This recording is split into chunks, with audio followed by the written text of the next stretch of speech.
Welcome to Storytime with Santa and Mrs. Claus, presented by the Dumfries Neighborhood Library. Tonight, Santa and Mrs. Claus will be reading The Night Before Christmas by Clement C.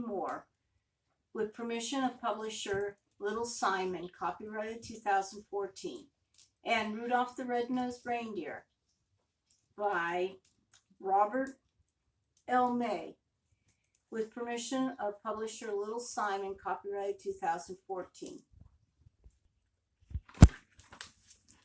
The Night Before Christmas by Clement C. 'Twas the night before Christmas, when all through the house not a creature was stirring, not even a mouse. The stockings were hung by the chimney with care, and hoped that St. Nicholas soon would be there. The children were nestled all snug in their beds, while visions of sugar plums danced in their heads, and Mamma in her kerchief and I in my cap had just settled our brains for a long winter's nap. When out on the lawn there arose such a clatter, I sprang from my bed to see what was the matter. Away to the window I flew like a flash, tore open the shutters, threw open the sash. The moon on the breast of the new fallen snow gave a luster of midday to objects below. When what to my wandering eyes did appear but a miniature sleigh and a tiny reindeer, with a little old driver so lively and quick, I knew in a moment it must be St. Nick. More rapid than eagles are his coursers they came, and he whistled and shouted and called them by name. Now Dasher, now Dancer, now Prancer and Vixen, on Comet, on Cupid, on Donner, on Blitzen. To the top of the porch, to the top of the hill, now dash away, dash away, dash away all. As leaves from before the wild hurricane flew, they met with an obstacle mount to the sky. So up on the housetop, the coursers they flew, with the sleigh full of toys and St. Nicholas too. And then with a twiddling I heard from the roof the prancing and pawing of each little hoof. As I drew in my head and saw and was turning around, down the chimney St. Nicholas came with a bound. He was dressed in all fur from head to his foot, and his clothing were all tarnished with ashes and soot. A bundle of toys he flung over his back, and he looked like a peddler just opening his pack. His eyes, how they twinkled, his dimples, how merry. His cheeks were like roses, his nose like a cherry. His droll little mouth was drawn up with a bow, like a bow, and the beard on his chin was as white as the snow. The stub of a pipe he held tight in his teeth, and the smoke encircled his head like a wreath. He had a broad face and a little round belly that shook when he laughed like a bowl full of jelly. He was chubby and plump, a right jolly old elf, and I laughed when I saw him in spite of myself. A wink of his eye and a twist of his head soon gave me to know I had nothing to dread. He spoke not a word, but hurried straight to his work, and filled all the stockings, then turned with a jerk. And laying his finger aside of his nose, and giving a nod, up the chimney he rose. He sprang to his sleigh, to his team gave a whistle, and away they all flew like the down of a thistle. But I heard him exclaim, ere he drove out of sight, "Happy Christmas to all, and to all a good night."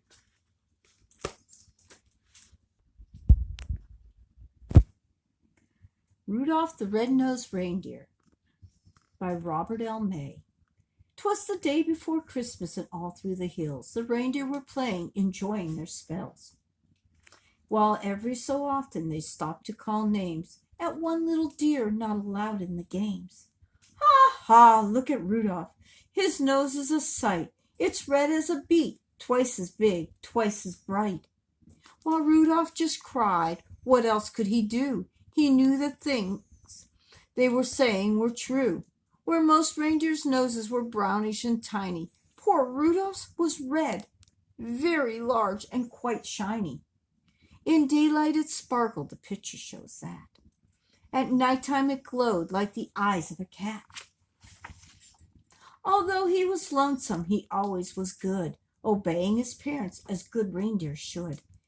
That's why on this day Rudolph almost felt playful. He hoped that from Santa soon driving his sleigh full of presents and candy and dollies and toys for good little animals, good girls and boys.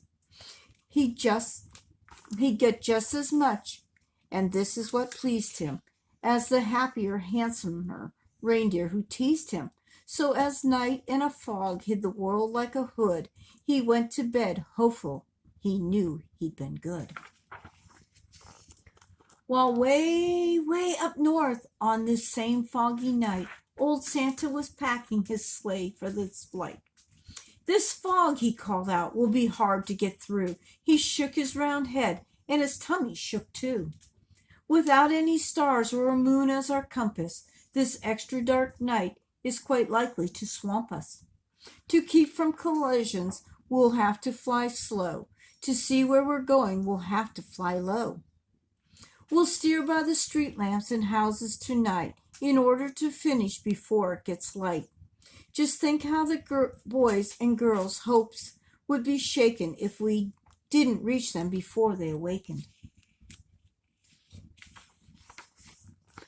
Come Dasher, come Dancer, come Prancer and Vixen, come Comet, come Cupid, come Donner and Blitzen. Be quick with your suppers, get hitched in a hurry. You too will find fog a delay and a worry.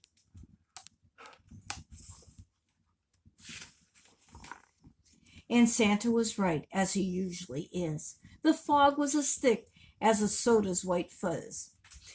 He tangled in treetops again and again and barely missed hitting a huge speeding plane. Just not getting lost needed all Santa's skill, with street signs and numbers more difficult still. He still made good speed with much twisting and turning, as long as the street lamps and house lights were burning. At each house, first checking what people might live there, he'd quickly pick out the right presents to give there. But lights will be out after midnight, he said, for even most parents have gone to bed.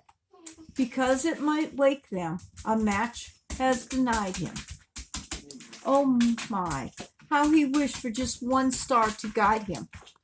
Through the dark streets and houses old Santa did poorly, and now he picked the presents more slowly, less surely. He really was worried for what would he do if folks started waking before he was through. The night was still foggy and not at all clear when Santa arrived at the house of the deer. Up to the roof with the clouds all around it, he searched for the chimney and finally found it. The room he came down in was blacker than ink. He went for a chair, but it turned out a sink. The first reindeer bedroom was so very black, he tripped on the rug and burst open his pack. So dark that he had to move closer to the bed and peek very hard at the sleeping deer's head before he could choose the right kind of toy, a girl and a train for a boy. But all this took time and filled Santa with gloom while feeling his way towards the next reindeer's room. The door he just opened when, to his surprise, a soft, glowing, red-colored light met his eyes. The lamp wasn't burning. The light came instead from something that lay at the head of the bed. And there lay. But wait, now, what would you suppose? The glowing, you've guessed it, was Rudolph's red nose. So this room was easy. This one little light let Santa pick quickly the gifts that were just right. How happy he was till he went out the door. The rest of the house was as black as before, so black that it made every step a dark mystery. And then came the greatest idea in all of history. He went back to Rudolph and started to shake him, of course, very gently, in order to wake him. And Rudolph could hardly believe his own eyes. You just can imagine his joy and surprise at seeing who stood there, a paw's length away, and told of the darkness and fog and delay, and Santa's great worry the children might waken before he completed Christmas trip had been taken. And you, he told Rudolph, may yet save the day. Your bright shining nose, son, can show us the way. I need you, young fellow, to help me tonight, to lead all my dear on the rest of our flight. And Rudolph woke up into such a big grin, it almost connected his ears in his chin. He scribbled a note to his folks in a hurry. I've gone to help Santa, he wrote. Do not worry. Said Santa, meet me in my sleigh on the lawn. You'd stick in the chimney, and flash, he was gone. So Rudolph pranced out through the door, very gay, and took his proud place at the head of the sleigh. The rest of the night, well, would you guess? Old Santa's idea was a brilliant success.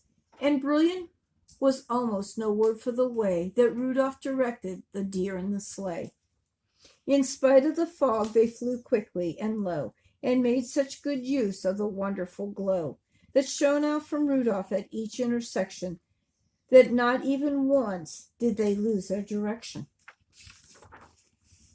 At all of the houses and streets with a sigh on them, the sleigh flew real low, so Rudolph could shine on them. To tell who lived there and just what to give whom, they stopped by each window and peeked in the room. Old Santa knew always which children were good and minded their parents and ate as they should. So Santa would pick out the gift that was right, with Rudolph close by, making just enough light.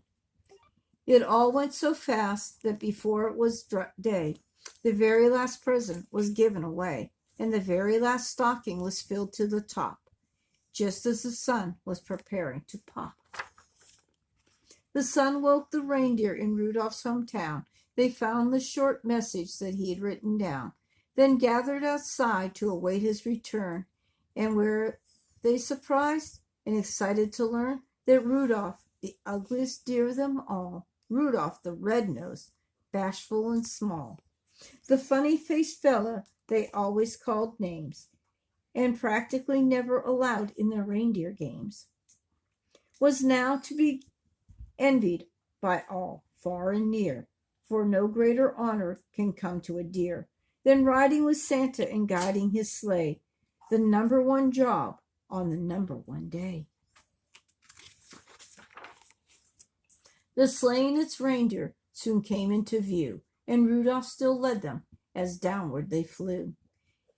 Oh my, was he proud as they came to a landing, right where his handsomer playmates were standing. The same deer who used to do nothing but tease him would now have done anything only to please him. They felt even sorrier they had been bad when Santa said, Rudolph, I've never have had a deer quite as so brave and so brilliant as you at fighting black fog and at steering me through. By you last night's journey was actually boss. Without you, I'm certain we would have been lost. I hope you'll continue to keep us from grief on future dark trips as Commander-in-Chief. While Rudolph just blushed from his head to his toes, till all of his fur was red as his nose.